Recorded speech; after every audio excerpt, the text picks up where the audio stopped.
Bagaimana pandangan syariat dalam hal pemindahan maqam?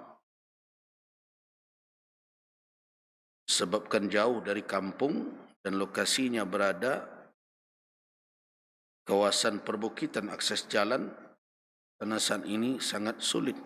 Jalan kaki dan jalan setapak yang pernah ada sekarang tidak ada lagi. Tidak ada lagi petani yang berladang di sana. Selain itu, dekat lokasi tersebut banyak hewan berbahaya seperti babi hutan. Cananya akan dipindahkan saja. Memindahkan maqam pada hukum asalnya adalah haram. Hukum asalnya adalah haram. Kenapa? Karena dengan melakukan pemindahan, maka tentu akan membongkar kubur tersebut, berdampak kepada terdedahnya kehormatan jenazah atau si mayat. Ingat, kehormatan orang yang telah meninggal itu sama dengan kehormatan orang yang masih hidup. Tidak boleh didedahkan, tidak boleh diperlihatkan dan berbagai macam. Tidak boleh lagi dibicarakan, kecuali kalau dalam kondisi-kondisi yang bisa dipandang sebagai uzur syar'i. Karena itu kalau orang yang telah meninggal, uzkuru, sebutlah mahasin, yang baik-baik saja. Ketika para sahabat sedang menggali kuburan, tiba-tiba bertemu dengan tulang belulang. Sebagian sahabat mungkin ingin memecahkannya atau mematahkannya, memecahkannya. Nabi melarang. Nabi menyuruh para sahabat yang menggali untuk menyingkirkan ke arah pinggir. Kenapa? Kasru azmil mayyiti ka kasrihi hayyan. Mematahkan tulang si mayat walaupun dia telah tulang belulang sama dengan memecahkan tulangnya ketika hidup. Nah, semenjak wafat dijaga kehormatannya. Karena itu yang memandikannya haruslah kerabatnya dan yang sejenis dengannya. Yang memandikan siapa? Kerabatnya dan yang sejenis dengannya. Kecuali suami istri. Ibu dari seseorang tidak dimandikan oleh putra laki-laki. Seorang laki-laki juga tidak dimandikan oleh anak perempuannya. Yang boleh saling memandikan itu adalah suami istri, karena antara mereka tidak ada aurat satu. Kecuali dalam kondisi yang sifatnya darurat dengan kaifiat yang sesuai dengan kedaruratannya.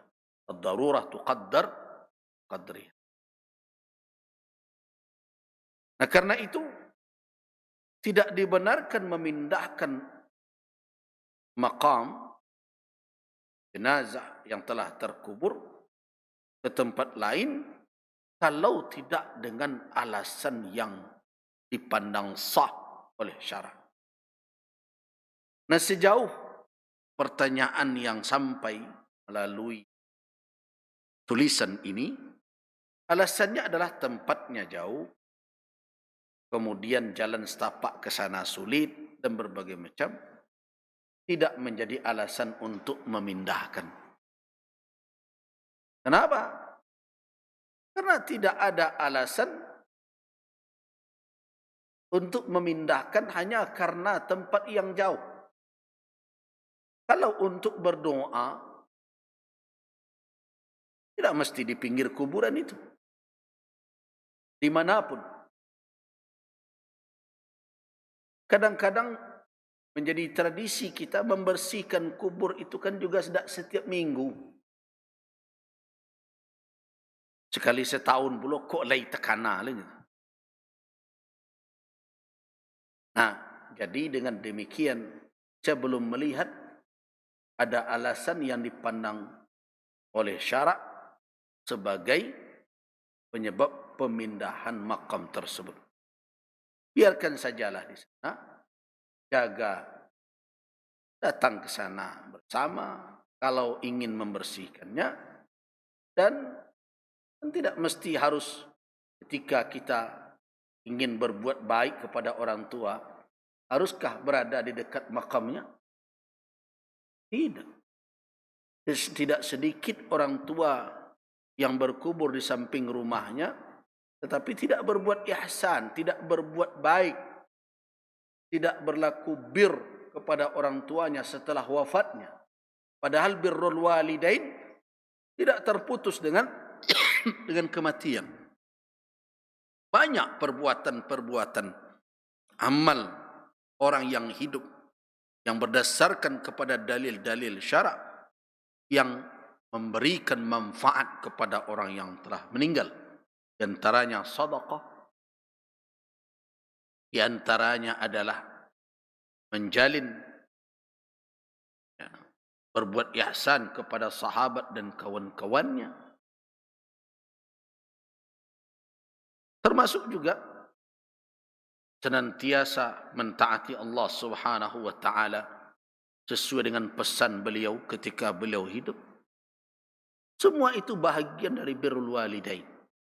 Tidak bergantung dengan dekat dan jauhnya kuburan dari rumah kita berada. Jadi karena itu belum ada alasan yang bisa dijadikan sebagai hujjah untuk membolehkan pemindahan makam tersebut. Wallahu a'lam. Terima kasih. Waffaqanallahu wa iyyakum lima yuhibbuhu wa yarda. Wassalamualaikum warahmatullahi wabarakatuh.